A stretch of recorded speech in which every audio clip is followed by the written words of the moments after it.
A concentração começou logo cedo, no centro da capital paulista. De lá, a marcha seguiu para a zona norte da cidade. Marcha Liberta Brasil, né? Hoje é a Marcha para Jesus, né? Sim. Pastor João Gonçalves, que é o autor. João Gonçalves foi ele quem iniciou a Marcha para Jesus. Eu provo isso. Porque A Renascer que fala tudo. não é, não é, tenho certeza. O que foi o Giami na sua vida? Então, ali eu aprendi realmente tudo sobre a rua, tudo sobre a antiga FEBEM, hoje Fundação Casa. Então ali eu aprendi a ser realmente cidadão melhor. Esse aqui é o projeto Gente de Perto, que acompanha crianças e adolescentes em situação de risco e extrema vulnerabilidade aqui de São Paulo. O Gente de Perto é um braço do ABA Brasil. Nós tivemos 6 óbitos entre eles. Por causa de drogas. Por causa das drogas. O K2, o K9 tem... Missionário Virgílio Vieira. Virgílio, fica à vontade aí para contar um pouco da sua história. O missionário Virgílio é a pessoa responsável por eu ter conhecido o Giami. Houve uma resistência da minha parte, mas com o tempo, com cuidado, o Virgílio foi orando. Aí um dia ele me chamou e falou: olha, você pode tocar esse saxofone lá na Fundação Casa. Legal. Você já pensou nisso? Lembra que você ligou, você falou isso aí? Lembro. Então estamos aqui com o missionário Virgílio. Dá um breve aí sobre a sua biografia. Legal. Bom, meu nome é Virgílio, citado aqui pelo meu grande amigo Israel. Sou nascido, não vou dizer criado, né? Porque eu tenho a metade da minha vida no Rio e metade agora em São Paulo. Nasci na cidade de Queimados, um dos municípios do Rio de Janeiro. Eu tenho 8 irmãos comigo, né? 7 comigo, 8. Na época, em 1956, Israel. Olha aí só. eu nasci e a minha mãe trabalhava de empregada doméstica em Copacabana, Leblon, lá no Rio. E ela tinha dificuldade de me levar para o trabalho, porque a patroa não queria. E aí me deixou numa casa, fiquei em outra casa, fiquei numa casa, fiquei em outra casa. E de repente parei numa, que é a Dona Lourdes, essa eu chamo ela de mãe. Foi a primeira mulher que eu pude chamar de mãe, que a minha mãe eu não sabia onde ela estava. Fiquei até os meus 19 anos. Aí quando eu fui baleado, levei 2 tiros no peito de um amigo. Rapaz. Amigo de aquela época a gente usava a roupa do outro, usava o tênis do outro, ia pros bailes, trabalhávamos junto, amigo. Mas aconteceu uma situação lá, então ele me baleou. E queria me matar mesmo, foi 2 tiros aqui, no meio do peito, tem uma bala no tórax. Enfim, então aí eu conheci toda a minha família, porque são nos jornais do Rio, né? Acabou saindo no Virgílio, baleado na cidade de Queimado, bairro do Belmonte, 2 tiros no peito, está internado no hospital Carlos Chagas. Olha que interessante. Esse hospital, irmãos... Foi notícia de foi televisão? Notícia, foi. Qual canal que passou o vídeo? Na época não, só nos jornais mesmo. O Dia, um jornal que espreme e sai sangue. O Dia, né, lá de Aqui em São Paulo do Rio. tinha notícia popular. E lá no Rio é o Dia. Então... E alguém lendo o jornal? A minha mãe leu, uma pessoa leu e ligou para minha mãe e falou assim: Maria José, o seu filho está aí em Marechal Hermes, exatamente onde a minha mãe morava. E eu não sabia. Mas a minha mãe que me criou nunca me enganou. Ela falou assim, quando eu comecei a entender alguma coisa, ela falou: Virgílio, você tem mãe, você deve ter irmãos, você tem uma família. Eu sou sua mãe que estou cuidando de você. Naquela época não falava assim, adotado. Eu acho que isso é até ruim. A pessoa falava, você é adotado, a pessoa se sente meio não original, né? Da impressão assim, esse é filho biológico, esse é adotado. Até falava filho de criação. Eu crio ele, é meu filho de criação. Depois mais tarde passou a ser filho do coração. E agora adotei, né? Enfim. Adotivo. Mas olha, até hoje eu tenho amizade com eu tenho 2 famílias, a biológica e a não biológica. Tem irmãs da biológica e irmã não biológica. Mas são todas minhas irmãs, meus irmãos. E é um carinho. Então quando eu vou pro Rio, é maravilha. Você tem onde ficar lá, né? E aí eu conheci toda a minha família. E aí foi agora uma guerra, né? Ele vai continuar com a família não biológica ou a família biológica que ele? Um pegava no braço, me puxava, outro pegava pro outro, puxava, e tá. E eu falei, não, vou ficar com a minha família que eu tô conhecendo, não desfazendo da família que me criou, que me deu tudo, me ensinou e tal. Mas enfim, foi muito legal isso, foi muito bom até eu levar esses tiros, que eu conheci minha mãe, o mal que vem para o bem. Mas lembrando, o meu avô na época, ele era meio abusado, que ele falava que eu ia ser bandido, que eu ia ser isso, que eu ia ser aquilo, só porque minha mãe engravidou de mim sem casar. Ela tava noiva. Ficava falando que... Me espraguejou, como falavam na época, né? Então já fui tido como ovelha negra da família antes de nascer, na barriga da minha mãe. 1956... Mas parece que você se enveredou um pouco por um caminho assim, bebida, algumas coisas. Então, porque não tinha minha mãe, então a gente queria uma revolta, né? Então eu comecei a beber, pinga, aí depois eu calculei, esse tal de pitu, pra mim é muito ruim essa desgraça. Misericórdia, né? Na época nem falava isso, misericórdia. Eu topava a parada. Aí eu parei e comecei a usar cerveja. Aí a cerveja eu bebi mesmo. Aí fui técnico de time da... Mas você chegou a usar... Não. Um dia eu peguei a maconha, dei 2 traguinhas e falei, que coisa ruim. Como é que foi essa sua experiência com Deus, que você se converteu? Tá. Então, a minha esposa, ela tava passou mal, e o caso dela era grave. Eu falei, se a minha esposa sobreviver, sair dessa situação, eu entrego a minha vida a Jesus. E ela saiu. E agora? Eu vou entregar? Vou, lógico. Carioca tem que ter palavra. Falei, eu dou minha palavra. Sim, cara, doido, agora eu quero ser doido pra Jesus. Eu gostava de beber. A gente pegava, passava o cedo lá, coloca 2 caixas de cerveja aí pra gelar, que à noite eu tô com a rapaziada, a gente vai beber. E falava, vamos tomar a lourinha, que era cerveja. E aí você aproveitava aquela roda de amigos, aí tinha cerveja, tinha futebol, qual que era o time lá? Meu time era o Fluminense, hoje eu sou o Flamengo. Virou a casa. O Flamengo ficou bom, né? Eu falei, mas enfim. Eu era o técnico de um futebol regional do bairro. Você tava né? dizendo que Cheguei a ganhar o campeonato regional lá, local, em Queimados. Timaço, um lugar que tem muitos times bons na época, né? Hoje eu não sei. Mas enfim. E aí eu ia pro bar e eu bebia todas. Ao ponto de ir pra feira. Deu 3 horas, 3h30, o vigília em casa. Não, lá no bar. E quem chega lá, isso em Queimados, no Rio de Janeiro, minha esposa do outro lado da rua. Amor, você não vai almoçar, não? Ainda tava com peixe. O peixe já tava fedendo no braço lá, só tomando cerveja. E eu fiquei com medo, né? Falei, será que eu vou perder ela? Ainda não tinha entregado minha vida a Jesus nesse momento. Aí um dia eu entreguei minha vida para Jesus. Aí eu voltei no bar, Mas qual foi a igreja que você foi, que você se entregou a Jesus? Assembleia de Deus, que era a igreja da minha tia. Assembleia de Deus, lá de Queimados, Olímpia Silva. Sim. Aí o que aconteceu? No outro dia eu fui no bar. Falei, me dá uma aí. O cara veio que você veja. Aí você falou, essa aqui é a última. Eu falei, não, eu cheirei pra todo mundo ver. Não quero mais isso, queridos. Tenho um nojo desse negócio. Como é? Virou crentinho. Agora eu sou crente em nome de Jesus. Voltei lá e testemunhei pra todo mundo dar. E nunca mais eu bebi cerveja. Hoje eu tenho 67 anos. Nunca mais eu bebi. Uma referência positiva na minha vida. Eu tenho umas 3 referências. Até a pessoa americana, aquele que lutou pelos negros, Martin Luther King, né? Mas eu quero valorizar minha terra, o Brasil, valorizando São Paulo. Eu me inspirei muito num pastor muito simples, um homem muito notável, pastor João Gonçalves da Silva. Para quem não sabe, pastor João Gonçalves da Silva, na época, ele que me discipulou, né? Ele era membro da primeira Igreja Batista em São Paulo, ali na Praça Princesa Isabel, onde tive o privilégio de ser porteiro, trabalhei, fui funcionário dessa igreja, ali que iniciou o meu chamado ministerial. Então, o pastor João, no centro de São Paulo, pertinho da onde? Da Cracolândia. Olha como é que Deus vai traçando tudo. A gente foi orar lá na Praça da Sé, lá na Paulista, e ele foi em Brasília pedir autorização, não foi Igreja Renascer, pedir autorização para sediar a Marcha Liberta Brasil, tá na história. Mas a Renascer, ela foi legal, ela foi muito parceira desse pastor João Gonçalves.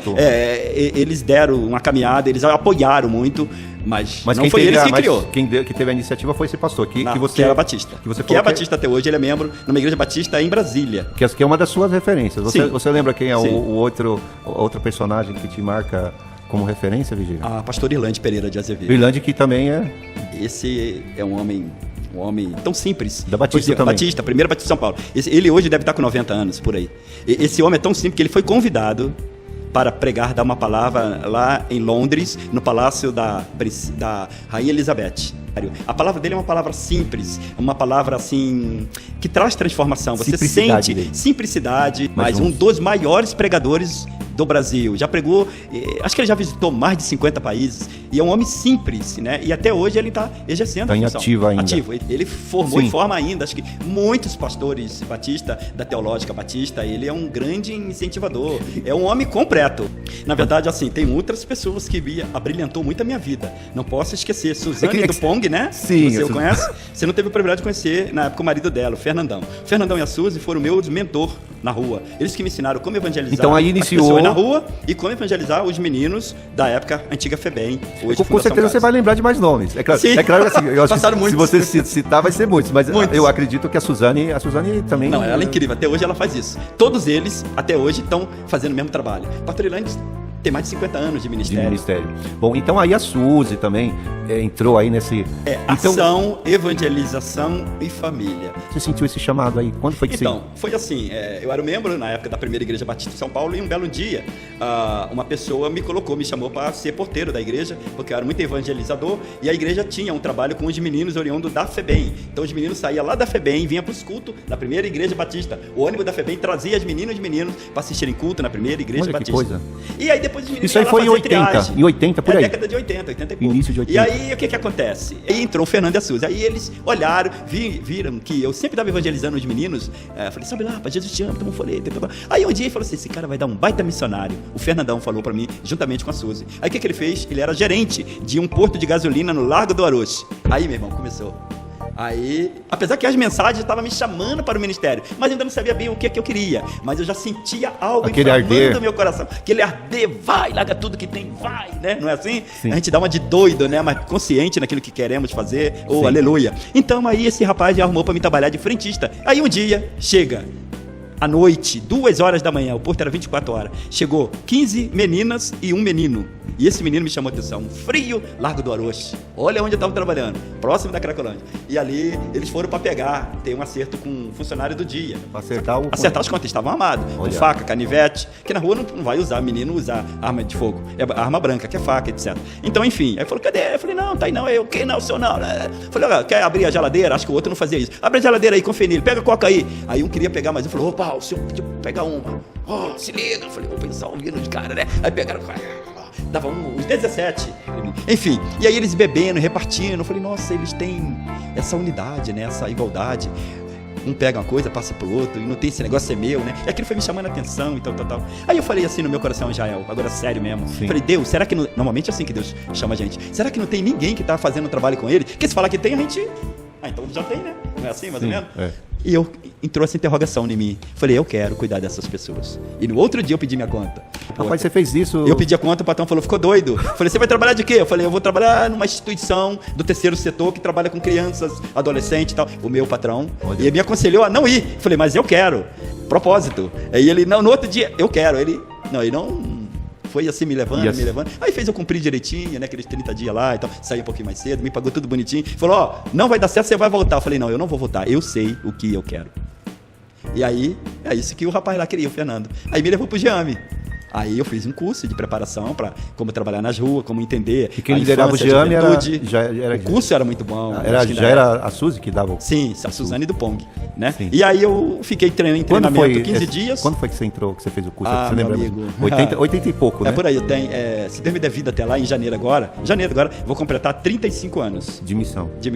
Então aí eu aprendi esse E foi curso. assim que você iniciou, então, um negócio meio... Eu tinha menos de um ano na igreja. Inclusive, ruas, quando você me chamou, que eu fui para tocar a primeira vez na Fundação Casa, que eu levei meu saxofone, Sim. Vou confessar aqui algo que eu nunca falei contigo. Cuidado. Eu fiquei... Fala aí. Eu fiquei triste, sabe por quê? Porque eu peguei aquele meu saxofone, eu toquei com muita vontade, com muito gosto ali, só que eu tinha um sonho de tocar numa grande orquestra. Entendi. Sabe? Me apresentar, assim, num lugar grande de São Paulo, no mundo. E dentro de mim, me deu uma tristeza, mas aí, Vigílio, eu falei assim, eu fiquei pensando muito sobre isso, eu falei, não, mas acho que eu estou no lugar certo. Eu estou no lugar certo. Certíssimo. É que o homem, a humanidade, as pessoas, é muito apegada às coisas. Parece que a gente adora as coisas. Então, coisas parece que passa a ser pra gente, pra alguma pessoa, algo muito mais importante do que Deus. Então, é por isso que talvez eu não vou. Porque pra fazer missões mesmo, tete a tete, pé no chão, você tem que deixar muitas coisas. Sem falar, Vigílio, que você escolheu algo que, assim, não é tão prazeroso no certo sentido, porque você vai lidar com pessoas, o cheiro não é bom, o ambiente não é bom, pessoas... Eu lembro assim... Na época, os aidéticos, tinha muita gente com AIDS. E aí você, depois do curso, entrou pro Geame, desenvolveu o trabalho na rua e na Fundação Casa, é isso? Sim, a gente liderou bastante unidade na FEBEM, da época do Tatuapé, né? O Geame me inspirava muito, né? E me inspira até hoje. Nas ruas, depois eu também passei a liderar, só na rua eu fiquei liderando durante 16 anos de trabalho na rua. Eu tive grandes experiências na Cracolândia, nas FEBEM eu passei por rebeliões, né? Tô aqui vivo, ninguém me tocou em nada. No curso, a Suzy é muito didática, né? Ela é muito, assim, ela fala... A realidade. Não esconde, né? E trazia os caras que já tinham saído da rua para dar testemunho para nós. Então, foi maravilhoso. Então, aquilo me deu uma alegria. Ficava, mas olha, eu brilhava, eu quero ser igual. Eu participei dos cursos, muito bom também. Muito bom.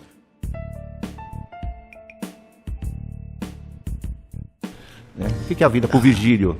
Sabe o que é a vida para mim? Para mim, eu tô até tremendo aqui. A vida para mim é ser servo, a vida para mim é servir.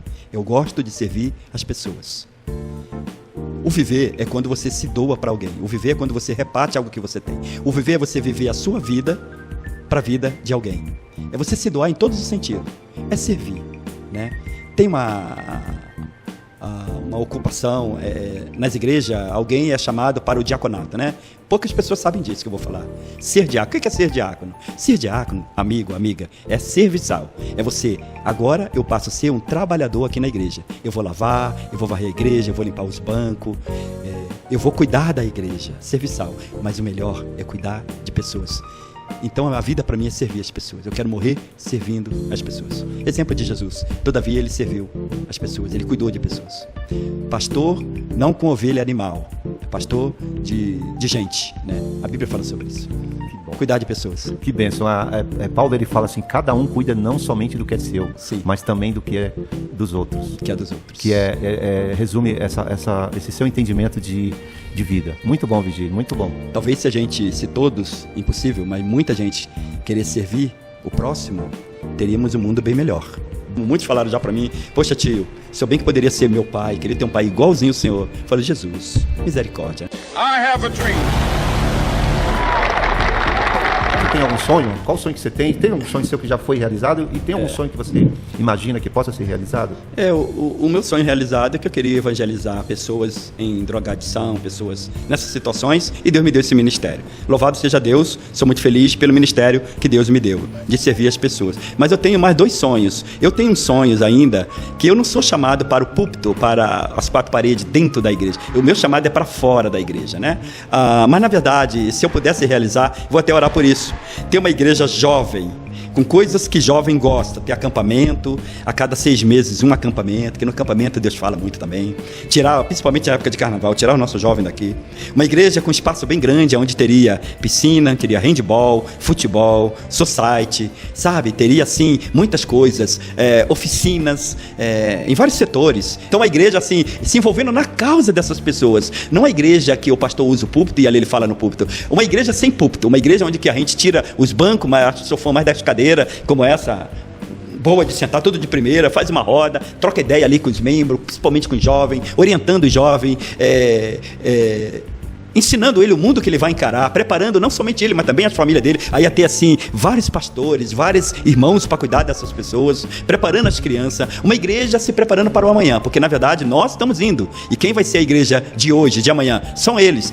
É a minha opinião, a igreja brasileira, ela peca muito quando ela não está discipulando, preparando seus membros. Para pós a pandemia, você tinha alguma expectativa positiva? Eu achava que a igreja, as pessoas passaria a ser mais humana, mais amorosa, mais vigilante, mais compromisso, mais dedicação. Porque o dedicar à igreja não é eu só cuidar de mim. O dedicar à igreja é quando eu abraço aquele que não tem Jesus. É aquele irmãozinho que está iniciando a carreira lá. Eu dar ferramentas para ele. E cuidar mais das pessoas. Treinar essas pessoas para ser bons missionários, bons pastores, bons diáconos, bons presbíteros. Mas pessoas com coragem de exercer, porque o nosso pastor é Jesus, e ele nos ensinou tudo isso. Tem igreja muito viva, eu conheço muito jovem que, rapaz, eles estão abrilhantando o nome de Jesus, na Cracolândia, lá os ribeirinhos, com os índios, tem muito jovem fazendo muita coisa boa, mas ainda falta muito mais. Então, queridos, eu estou participando de uma instituição bem respeitada aqui no Brasil, graças a Deus, ABA Brasil, Gente de Perto. O Gente de Perto é um braço do ABA Brasil. Nós temos casa acolhedora, casa que cuida de criança, né? Que via juiz essas crianças vai para lá, são pessoas que crianças que sofrem maus tratos. Então a ABA vai cuidar dessas crianças até ela completar 18 anos. E tem outra casa também que fica com a criança também para adoção. Então eles vão trabalhar, vai preparar as pessoas que querem adotar essas crianças. Trabalho muito lindo. Vocês podem entrar aí e conhecer. Então, o professor repórter, dia 24, vai falar sobre o trabalho do Gente de Perto. Por causa de drogas. Por causa das drogas. Zuca 2, Zuca 9 tem sido bem intenso o uso por ser um custo menor. Hoje a equipe vai pra rua, vai levar lanche, já prepararam lanche. Vão levar alguns jogos para ter uma dinâmica lá com eles também.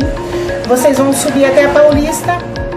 Nas ruas centrais de São Paulo. Aí eu estou falando agora do Gente de Perto, que é um braço da ABA Brasil. O que a gente faz? A gente entra nas ocupações do centro, que tem muitas. Ali a gente leva a palavra de Cristo às crianças, os jovens adolescentes, os pais também acabam participando. Aqueles que têm muita dificuldade, que às vezes não tem trabalho, tem bico, às vezes não tem mais o bico para ganhar o seu dinheirinho, a gente dá a cesta básica. Inclusive agora o Natal foi muito bom. Além da cesta básica, todos ganharam uma cesta de Natal e todos ganharam presente de primeira linha, top. Uns mantenedores aí, abriu a porta e doou brinquedos de primeira, sabe? Aquela boneca Barbie, boneca mesmo, aquelas jogos, brincadeira do Batman, coisa assim que a gente vê lá, não tem como comprar. O Gente de Perto doou. Então, Gente de Perto, pertinho daqueles que estão na rua, auxiliando, mostrando uma realidade, dando uma perspectiva de sonho, de vida para eles. E nós ganhamos um prédio na José Bonifácio. E agora, entra lá, procura saber no Instagram, Gente de Perto.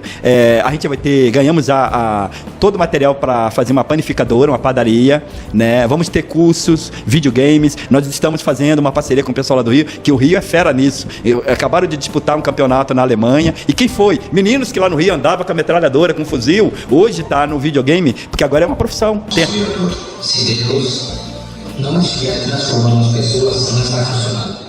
Tem assim, nossa, eles trabalham lá em comunidade, dentro das comunidades. Mas em São Paulo eles queriam ter um trabalho diferente, trabalhar com as pessoas em vulnerabilidade social nas ruas. Então a gente está fazendo essa parceria. Esse menino vai ter psicólogo, terapeuta, vai ser. Então é tudo organizado, né? O menino pega ela e fica lá, horas, não. Ele vai participar, ele vai ter torneio, ele vai ter campeonato. E a gente quer que esse menino cresça, que esse menino passe a ter o seu dinheiro, o seu salário, a palavra de Deus, tudo ele vai ter. Ô Vigílio, cite as pessoas aí dessa organização aí, cite algumas pessoas. As pessoas. Temos a nossa coordenadora, que é a Vânia Coutinho, do Gente de Perto. Está lá que você vai ver o nosso trabalho. A Vânia Coutinho, quem mais? Tem a Letícia, né? Tem bastante gente, muita gente trabalhando aí. Tem uma moça da Alemanha que trabalha com a gente, que é a Silk. Nós temos uma equipe. Tem o pastor Carlão, da IMOSP, que está conosco. Um pastorzão lá no meio da rua. Era um dos meus sonhos, de ver pastores, né, na Sé ou na Cracolândia, ouvindo os meninos, conversando com o menino, aconselhando os meninos sobre a palavra de Deus, e nós temos hoje. E a equipe tem o Rodrigo, tem uma equipe muito boa. Uma equipe boa, né? E a Misericórdia, eu estou liderando esse povo lá nas ruas, né? Então, quando você quiser ir um dia lá levar o sax, vai ser muito legal. Nós vamos agora para o próximo quadro, Se Eu Quiser Falar com Deus. Dentro desse quadro aqui, o que é orar para você? O que é oração? O que é orar? Para mim, orar é uma resposta, meu irmão, de tudo aquilo que eu sou, de tudo aquilo que eu tenho, de tudo aquilo que eu ainda vou fazer, porque sei que tem alguém orando por mim, tem alguém orando por você. Aí, se não me falha a memória, Salmo 66, 19 e 20.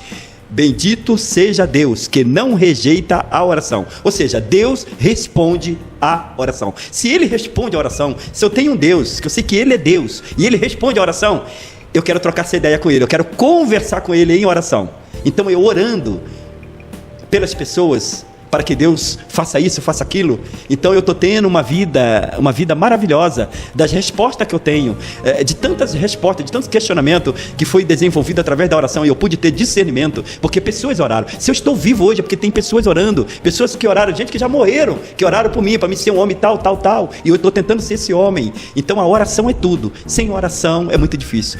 Você já orou em público, no meio da rua, numa praça, em um lugar assim, para todo mundo estar te olhando, te vendo, assim, em público? Sim. Você já orou assim? Muito. Na verdade, assim, quando a gente morre, a gente nem pensa isso, né? As pessoas você tem pensar... coragem? Você não tem vergonha? Eu oro dentro de restaurante. Tem pessoas que têm vergonha, não é, Vigílio? Tem, as pessoas têm. Por que será que essas pessoas têm vergonha de orar assim em público? Eu acho que é uma falta de experiência. A Bíblia, a vida nos ensina que é bom você ter experiência. Que a experiência é um aprendizado. Quando você tem experiência, é de algo que você nunca fez, você nunca viu, você nunca foi, você nunca está lá, você não vive. Então, quando alguém te leva, por exemplo, para o meio da Cracolândia, vai doer muito, porque lá é muito triste, é muito feia aquela situação lá, mas você teve uma experiência, e ali Deus fala com você. Então, por que não? Abraça aquelas pessoas, você sabe disso. Além de abraçar, orar, eu beijo a testa daquelas mulheres, aí todo aquele dor, o suor, eu sinto nos meus lábios, mas não tô nem aí, e dou aquele beijo e oro pela pessoa, eu transmito aquele momento de paz, de alegria, é um momento de esperançar a vida da pessoa, né, de sinceridade, porque é nisso que a igreja, através de mim e de você, ouvinte, nós estamos testemunhando o poder de Deus que a igreja tem, é sair nas ruas e orar pelas pessoas, parar no portão de alguém, chamar a pessoa e orar pela pessoa, aquele que a gente já orou, até com as autoridades policiais, a gente ora por ele, depois a gente abraça o cara lá e ora por ele, para que ele seja um bom policial, um policial honesto, um policial que vai fazer o serviço correto. Sim, ele precisa. Filho, o quinto quadro aí, por exemplo, nessa caminhada você deve ter pessoas que tentaram jogar um balde de água fria em você. Aconteceu isso na sua vida? Muito. Pessoas muito próximas foram contra. Um fala com o outro, esse cara aí, né? Fica fazendo isso. Principalmente com o tipo de trabalho que a gente tem feito, tem realizado. São pessoas, o mundo, né? As pessoas no mundo não falam assim, aqueles marginais. Depois que eu me converti, eu nunca mais falei assim, fulano é criminoso, fulano é uma prostituta. Eu não falo, não. Eu falo o nome da pessoa. É uma pessoa, né? Eu falei isso. São pessoas marginalizadas que precisam e que necessitam de amor. É isso. Jesus fazia isso. Eu nunca vi Jesus apontando o erro da pessoa. E a sua resposta, Vigílio, para essas outras pessoas que quiseram te esfriar, não foi com palavras, né? Foi mostrando o contrário. Hoje essas pessoas provavelmente vê o valor do seu trabalho, o que você fez. Eu acredito que elas até se arrependem de ter... Pode ser que sim. Porque lá na frente, né? Talvez se você ficasse ali relutando, não Sim, não, sim. não ia resolver. Não ia resolver nada. Não é bater de frente. Não é, esse não quadro resolve. aqui, ele se não encaixa resolve. aqui. É bom ninguém fazer isso. Bater de frente. Se a pessoa não quer entender, se ela já tem a causa dela, o objetivo dela, a ideia dela, os ideais dela. Fica difícil. Fica difícil. Se a pessoa quer isso, vai e tem experiência nisso. Eu quero aquilo, eu vou e quero aquilo. Como eu te falei, desde o começo, eu sabia o que eu queria. Você vai convencer uma pessoa que ela está com a visão fechada, né? Está com a visão tapada. Porque esse trabalho que você desenvolveu aí por todo esse tempo, lá no seu início, não tinha como você explicar para pessoas que queriam se opor, né? Então você, não, deixa com Deus, vou continuar minha caminhada e eu sei o que eu quero, eu sei o que Deus quer para mim. Então a gente fecha. Só um pouquinho interessante, quando você falou assim, puxa, tem pessoa que fala assim, puxa, olha, eu fui na vida, antes de ser crente, eu fui garçom em Copacabana, em Botafogo, Ipanema. Fui garçom e trabalhei. Eu conheci o Mussum. Lugar nobre, não é? Do Rio? Nobre. Eu conheci o Mussum. O nome dele era Antônio Carlos. Serviu. Conheci a esposa do Mussum. Eu servia ele, tinha mesa. Ele falava tudo com essa. Quero garçom, Vigílios. Aí eu ia lá, gostava muito de caipivódica, fazia caipirinha pra ele. A esposa dele, uma mulher bem distinta, nem bebia. Não, uma mulher. A televisão não mostra. Não mostra. Uma pessoa ali, eu tive o privilégio. Ela me dava gorjeta. Quando eu fechava lá o restaurante. Seu Vigílio, tô aqui pro senhor. Então fui tudo que você imagina, eu já fiz. Eu já trabalhei até em olaria, onde fabrica o tijolo, onde faz a telha. Para chegar até garçom uma cozinha de restaurante. Experiência, né, na área profissional. E aí, quer dizer, aí teve essa época. Então a pessoa quer que a gente vá para a faculdade, que a gente. Mas eu não quero isso. A minha faculdade é a rua. A minha USP é a rua. Então que, assim, uma pessoa que está ali te vendo, tudo bem, a sua faculdade foi a rua, sim, coisa maravilhosa, coisa tremenda. Mas uma pessoa que mesmo que fez faculdade, que fez universidade e fala assim, não, mas eu vou abandonar isso aqui, ela também pode. Não abandone. Ela pode... Não precisa, ela pode fazer os dois. Acho que o contrário. Por exemplo, o melhor, eu fiz faculdade, por exemplo, eu vou ser uma dentista. Sim. Um dentista. Eu vou fazer faculdade. Tá, por que não abrir assim, pelo menos, dar uma bolsa, né? Sim. Assim, todo mês atender. Eu vou cuidar de 2 pessoas que não têm condições de pagar. É já como tá aprendendo lá, tá servindo. Sim. O professor, não, eu vou, aquele menino, aquela criança não tá bem durante a férias, o feriado, o sábado e domingo eu vou falar com os pais dele, eu vou lá na casa dele. Desculpa. Eu vou instruir, eu vou ensinar ele, eu vou cuidar dele, eu vou passar coisas boas para ele. Então servir é isso. Então quanto mais você aprende, você pode servir até melhor. É melhor. Você imaginou São Paulo sem a Cracolândia? Olha, seria muito bom. A gente sabe que é impossível, porque a gente esquece, Você acha que é impossível? Bom, primeiro falando, o pecado existe. O pecado existindo, ele tem os departamentos que associam a ele, né? As coisas que dão legalidade para que o indivíduo faça isso ou aquilo. Eu acho que quando um pai, é muito sério que eu vou falar, quando um pai, ele traz mãe, pais, avós, tio, enfim, quando nós que somos educadores, que somos chefe de família, quando a gente faz temos maus trato com as pessoas, a gente está encaminhando essa pessoa para uma Cracolândia. Quando o pai não senta com seu filho, abraça o filho, tem que ter esse momento, separa 10 minutos. A vida dele é muito corrida assim, mas ele não vai dormir, tantas horas ele vai dormir. Então, separa 10 minutos do sono dele, abraça o filho. Ele que estiver dormindo, acorda o filho. É uma boa causa, o filho ia gostar. A filha, fala algumas coisas. Filho, como é que você tá? Filho, como é que você tá? Porque a gente aprende em casa. Então, eu acho que falta isso, falta amor, falta também dizer não para eles. Tudo que eles pedem a gente não pode dizer sim. Tem coisa que fala, filho, espera, o papai vai dar. O papai está trabalhando, o papai está lutando. Quando não tem esse ambiente, ali está nascendo uma Cracolândia. Pode nascer uma Cracolândia. E outros desafios. Hoje tem muita coisa envolvida. Então, essa imaginação que a gente tem de um dia não ter uma Cracolândia em São Paulo, ela não vai funcionar do jeito tranquilo que se tem. Sim. Que tenta se resolver. Muda para um lado, muda para outro, tira daqui, leva para ali. Compulsória, né? Como é que fala? A internação compulsória, a força. Também não resolve. Acho que o lar é bem melhor do que a casa. Existe poucos lares e muito mais casa. Casa, um entra e sai, a pessoa se come aqui, come ali. A pessoa não se senta mais na mesa, como nós estamos aqui. É a mesa que fala, é a mesa que direciona. Os pais que não sentam mais com seus filhos na mesa. Sim, um faz faculdade, ou vai para o trabalho, mas acho que tem que ter um horário que seja fora do almoço ou da janta, que a família deveria se sentar à mesa. E a exposição da Bíblia. Sim. Ou um livro que seja. Sabe? Falar um versículo, abraçar cada um, beijar cada um. Porque a criança ali, ela vendo isso, ela vai ser amorosa. As pessoas governam com mão de ferro. Por exemplo, também essas crianças, quando são bem orientadas nesse sentido, quando elas crescem, o primeiro pagamento, na minha época eu fazia isso. O que as crianças fazem, que agora já são grandes? Faz uma compra. Observa isso, eu sou observador. Dificilmente hoje em dia a gente vê jovem no mercado comprando. Pela internet sim compra, mas coisa para ele. Verdade. Eu acho que é importante, poxa, minha mãe, o meu pai que cuidou tanto de mim, no mínimo que colocou no meu prato um acém, né? Um bife, um ovo. Não, hoje eu vou comprar um filé mignon, Sim. Vou aprender a Vou fazer. servir. Olha, eu vou servir o meu. Senta aí, pai e mãe. Hoje quem vai fazer almoço sou eu. Tão simples. Isso é família, isso é lar. É lar, diferente de casa. De casa casa. é um amontoado de pessoas. Cada pode ser qualquer bagulho. De que lado você está? Está de que lado? Você é a favor de que abaixe a maioridade penal, diminua a maioridade ou de que mantenha essa idade aí? De que lado você está? Tá. Eu tô do lado que continua criança sendo criança, né? Jovem sendo jovem. Eu acho que se cadeia, meu Deus do céu, se presídio, cadeia transformasse, o Brasil já estava 90% cristão autêntico. Porque olha bem, se eu pego uma criança, um jovenzinho hoje que tem 18 anos, eu jogo ele, vamos supor, agora a partir de 16 anos, ele tem as responsabilidades que um 18, 19 tem. Então, se ele comete um crime, ele vai direto para cadeia, né? Com 16 anos. Então, sabe o que vai acontecer com essas pessoas? Muitos deles, eles vão ser já treinados quando tiver 5 anos de idade. Porque falou, ô mano, vamos usar a língua dos caras. Ô maluco, aí tá ligado? Mano, correria, matar, morrer, mano. Aí a gente não vai vegetar, não, a gente vai morrer. Então, nossa vida é curta. Então, vamos fazer tudo que temos direito agora. Então, assim, parece que as autoridades estão de touca. Estão de touca. Não tá? Entra numa comunidade, vai ver como é que as pessoas lá vivem. Sabe? A pessoa não tem direito de nada, a pessoa não tem uma sombra, a pessoa não tem um banheiro, a maioria não tem um banheiro decente, as pessoas acordam com a roupa da escola. Sabe aquelas mães que deixam a criança dormir com a roupa da escola? Você já vê que isso é maus trato. A criança, ninguém limpa a unha da criança. Essa criança daqui a pouco tá vendo. Aí compra um brinquedo, dá revólver pra criança. Brinquedo. Cara, olha bem. Sem falar no aliciamento que se tem. Sim, muitas coisas acontecem. Então, essa parte. Olha bem, o que tá acontecendo? Então agora você pega um garoto de 16 anos que não sabe coisa da vida, ele acha que também não sabe. Esse cara vai responder como ele se fosse adulto. Ele não é inteligente o suficiente para saber cada coisa no seu lugar. Já tem outras crianças que são muito bem instruídas. Muito bem instruídas. E temos até, olha só como é que é, não sei a porcentagem agora, mas depois eu vou ver isso. Nós temos jovens de 16, 17 anos que já, eles que administram o lar. Porque a mãe só fica bêbada, ou então não bebe, mas a mãe é assim meia passada. Então a criança que age. Toma iniciativa, né? Toma iniciativa. Não era, porque tá fazendo uma coisa que ainda não é hora para ela fazer ou ele fazer. Mas às vezes acaba aprendendo na necessidade de ter que resolver. Cuida dos irmãos, trabalha. Sim. Boas pessoas hoje que é homem aí, passou por isso. Mas essas pessoas, você vê que elas já têm a cabeça no lugar. Sim. Elas não vão sair por aí aprontando. Sim. Ou se deixar levar por uma conversa de alguém aí. Por que as nossas crianças param de estudar muito cedo? É muito simples, devido à vida que ela leva. O pai que ela tem, a mãe que ela tem.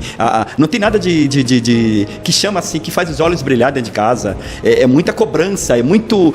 você é vagabunda, você é isso, você é aquilo. E às vezes um elogio falta, um elogio, aí vai lá parabéns. estudar, a professora falando bonitinha, que não sabe o que eu passo em casa. Então chega uma hora que aí vai escolher outra coisa da vida e não dar sequência aos estudos. É importante que o maior incentivador tem que ser o pai e a mãe, abraçar o filho, ver o que o filho aprendeu durante a semana, olhar o livro, o caderno do filho, ou no celular, não vamos ver, né? E você fazer sabe pesquisa com o filho. Não vai nas reuniões de escola. Não né? vai, não Como vai. é que faz, né? Porque não vai. O que foi o Jame na sua vida? O Jame para mim foi uma escola, né? Uma escola que é onde eu aprendi muito como as pessoas, tive líderes maravilhosos, né? Foi muito bom. Ali eu aprendi realmente tudo sobre a rua, tudo sobre a antiga FEBEM, hoje Fundação Casa. Então ali eu aprendi a ser realmente cidadão melhor. Tive oportunidade de palestrar em empresas, tudo através do Jame. Foi onde que eu aprendi. Eu tive... Quantos anos? No Jame eu fiquei 29 anos e meio, quase 30 anos, né? Então foi assim... É uma escola para mim, né? E o que você tem para dizer para a Suzy aí? Suzinha, não desanime, continua firme, forte e constante na obra do Senhor. Muito obrigado, Suzane do Pong, por ter me ensinado, por ter mostrado o caminho das missões. Muito agradecida pelo apoio. Agora a Vânia, minha coordenadora, essa mulher fantástica. Parabéns pelo seu trabalho, pelo seu esforço. Eu achei assim muito legal, porque é um bate-papo legal, a gente fala de tudo um pouco. E eu espero que de repente alertou alguém, ajudou alguém, né? E foi muito bom, parabéns pela iniciativa, obrigado. Parabéns por esse trabalho. Esse é um trabalho que eu posso dizer que é um trabalho de conscientizar as pessoas para a igreja, como servir na igreja, como servir a missões, como fazer missão, como ser um bom cidadão. O mundo aí fora está precisando de pessoas boas, pessoas que têm sonho, pessoas que têm bastante alegria de servir. Tem muitas coisas para fazer. E eu me sinto muito honrado de estar aqui falando com você, meu nobre amigo Israel. Parabéns pelo trabalho, pelo projeto que você tem. Que bom que um dia você foi para a FEBEM e a partir disso começou a nascer tudo isso no seu coração. Parabéns. Obrigado. Deus te abençoe. Obrigado. Parabéns.